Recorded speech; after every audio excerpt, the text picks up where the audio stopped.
déédéé wòyí o, ìròyìn lérèfé ni mo mú wá sí etí ìgbọ́-yín láti ẹnu ọmọ yín kan náà, ìyáàfin Lydia Ọbọ́falẹ́yẹ.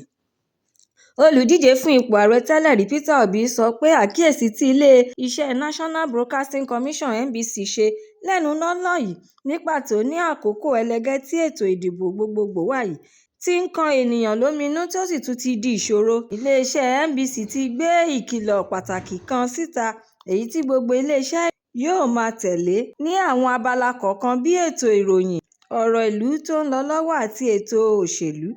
Obi wá ké gbàjarè síta wípé kò yẹ kí ẹ̀ka ètò ìròyìn tún sọ ara wọn di ọ̀tá fún ìṣèjọba kankan rárá, tí wọn yóò sì tún máa sọ pé àwọn ń jà fún ìjọba àwa-arawa èyí tí ó wà ní ipò ẹlẹgẹ́ báyìí. Ẹ̀kúnrẹ́rẹ́ ìròyìn eléyìí náà wà nínú ìwé ìròyìn The Guardian. Ààrẹ Bọ́lá Tinubu ti fún mínísítà lórí ọ̀rọ̀ owó àti adarí ètò ọrọ̀ ajé Wálé Ẹdùn pẹ̀lú mínísítà fún ètò ọ̀rọ̀ ilé gbígbé àti ìdàgbàsókè ìlú Umar Danjuma ní ìwé fífi iṣẹ́ àtipò sílẹ̀. Akọ̀wé sí ìjọba àpapọ̀, aṣòfin George Akume ló kéde ọ̀rọ̀ yìí nínú ìwé tí ó gbé jáde síta. Wọ́n ti pàṣẹ fún Ẹdùn láti ṣe ìgbékalẹ̀ ohun tí ó wà ní ọwọ́ rẹ̀ àti àrọ́wọ́tó fún ọ̀gbẹ́ni Taiwo Olóyèdé. Kí mínísítà ti ilégbèé àti ìdàgbàsókè ìlú Danjuma náà gbé ọ̀pá àṣẹ lé ọ̀gbẹ́ni Mutar Rabe Darima lọ́wọ́. Ẹ̀kúnrẹ́rẹ́ ìròyìn eléyìí náà wà nínú ìwé ìròyìn Daily Trust. Àwọn ẹgbẹ́ ìṣọ̀kan obìnrin ti ìpínlẹ̀ Enugu ti gbóríyìn fún gómìnà Peter Mbah fún iṣẹ́ ìdàgbàsókè tí ó ṣe káàkiri ìpínlẹ̀ náà. Wọ́n tún wá ṣe àfikún ọ̀rọ̀ wọn nípa jíjẹ́ kí obìnrin ṣe aṣojú ẹkùn agbègbè àríwá Enugu gẹ́gẹ́ bí aṣòfin ní ilé ìgbìmọ̀ aṣòfin àpapọ̀ tí yóò wáyé nínú ètò ìdìbò gbogbogbò ọdún 2027. Ẹ̀kúnrẹ́rẹ́ ìròyìn eléyìí náà wà nínú ìwé ìròyìn The Sun. Amòfin ọmọ ìpínlẹ̀ Èkìtì kan tí orúkọ rẹ̀ ń jẹ́ David Ogbede ti sọ fún àwọn ènìyàn ní pàtó àwọn aráàlú láti ṣọ́ra nígbà tí wọ́n bá ń fi ọ̀rọ̀ wá wọn lẹ́nu wò ní iléeṣẹ́ àgọ́ ọlọ́pàá lórí ọ̀rọ̀ tí wọ́n bá ń sọ, àti pé òun gbà wọ́n ní ìmọ̀ràn láti rí i dájú wípé amòfin tàbí agbẹjọ́rò wà níbẹ̀ kí wọ́n tó máa kọ ọ̀rọ̀ ẹnu wọn sílẹ̀. David wá ṣàlàyé ewu tí ó máa ń mú wá lẹ́yìn ọ̀rọ̀ tí wọ́n bá sọ nínú ìpayà, ẹ̀rù àti bẹ́ẹ̀ bẹ́ẹ̀ lọ. Ẹ̀kúnrẹ́rẹ́ ìròyìn eléyìí náà wà nínú ìwé ìròyìn This Day.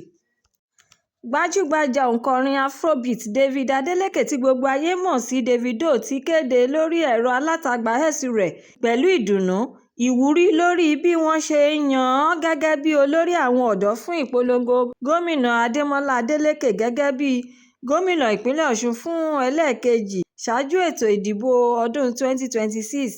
Ẹ̀kúnrẹ́rẹ́ ìròyìn eléyìí náà wà nínú ìwé ìròyìn Punch. Àwọn òṣìṣẹ́ àjọ EFCC abala Lagos Zonal Directorate kejì Ìkòyí ti bẹ̀rẹ̀ ìwádìí àfúrásì ayédèrú agbẹjọ́rò John Anoruo tí wọ́n fi ẹ̀sùn kàn wípé ó ṣe ayédèrú èdìdì ìdánimọ̀ ti Nigerian Bar Association (NBA). Àfúrásì ayédèrú agbẹjọ́rò Anoruo ni ó ti ṣe ìdásílẹ̀ ilé ẹ̀kọ́ ìdánilẹ́kọ̀ọ́ tirẹ̀ ní ìlú Ìkòròdú, níbi tí ó sì tún ti ń dá àwọn ènìyàn lóhùn ní àwọn òṣìṣẹ́ àjọ EFCC ti fi ọwọ́ ṣìnkún òfin mú un ní 20 oṣù kẹrin April 20th ọdún 2026. Ohun tí ó wú ìwádìí yìí jáde kò ṣẹ̀yìn bí ó ti ṣe kọ̀wé ẹ̀sùn lòdì sí iléeṣẹ́ Global West Vessel Specialist Nigeria Limited tí ó sì tún fi ṣọwọ́ sí àjọ EFCC ní ọjọ́ 22 oṣù kẹsàn-án September 22nd ọdún 2025. Ẹ̀kúnrẹ́rẹ́ ìròyìn eléyìí náà wà nínú ìwé ìròyìn Daily Post. Ìròyìn eléyìí ló sọ pé òṣèré eré orí ìtàgé nì tí ó sì tún jẹ́ olóṣèlú Yan Edochie gbé sórí ẹ̀rọ alátagbà X rẹ̀ ní ọjọ́ Ìṣẹ́gun wípé Peter Obi kò lè di ààrẹ orílẹ̀-èdè Nàìjíríà báyìí. Nítorí ìdí èyí, kó lọ kó èròǹgbà ìpinnu rẹ̀ dànù sígbó kí ó tó di pé ètò ìdìbò ọdún 2027 wáyé. Ẹ̀kúnrẹ́rẹ́ ìròyìn eléyìí náà wà nínú ìwé ìròyìn Nigeria Tribune Online. Olùgbèjà fún ẹgbẹ́ agbábọ́ọ̀lù Blackburn Rovers Ran Alebiosun ti rọ gbogbo ọmọ ẹgbẹ́ agbábọ́ọ̀lù rẹ̀ láti ṣe àfihàn jíjà fún ìgbéga àti rírí dájú pé wọ́n ṣiṣẹ́ takuntakun láti jáwé olúborí nínú ìdíje eré bọ́ọ̀lù aláfẹsẹ̀gbá tí ó kù kí àwọn má bàa padà sí ipò ẹ̀yìn. Ẹ̀kúnrẹ́rẹ́ ìròyìn eléyìí náà wà nínú ìwé ìròyìn Leadership.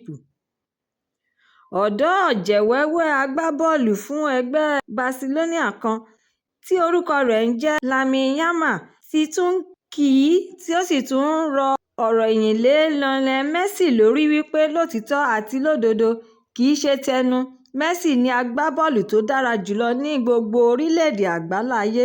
Ọ̀dọ́mọkùnrin ọmọ orílẹ̀-èdè Spain yìí sọ̀rọ̀ yìí jáde níbi ayẹyẹ ológo 2026 L'Oréal World Young Sportsperson àmì ẹ̀yẹ ọlọ́dọọdún. Ẹ̀kúnrẹ́rẹ́ ìròyìn eléyìí náà wà nínú ìwé ìròyìn Leadership bákan náà.